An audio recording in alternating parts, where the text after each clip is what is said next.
जय श्रीकृष्ण.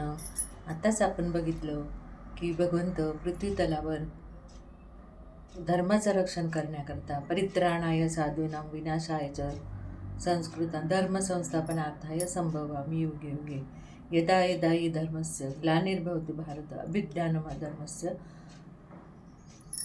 असं भगवंत कशाला येतात तर सज्जनाचं रक्षण करण्यासाठी आणि आसुरांना ठार करण्यासाठी आणि धर्माचं रक्षण करण्यासाठी.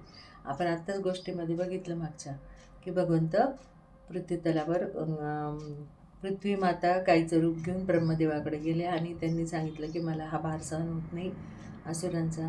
तेव्हा भगवंतांनी सांगितलं की मी पृथ्वी तलावर येतो. आणि भगवंत जेव्हा देवकी मातेच्या गर्भात आले तेव्हा देवकी माता खूप भयभीत झाली होती, कारण कंसा तिचा जरी भाऊ होता तरी पण त्याला त्याच्या जीवनाचं भीती होती आणि म्हणून तो अस्वस्थ होता. आणि म्हणून मग तो वसुदेव आणि देवकीला कारागृहामध्ये म्हणजे बंदिवासात ठेवतो आणि साखळदांड पण बांधतो.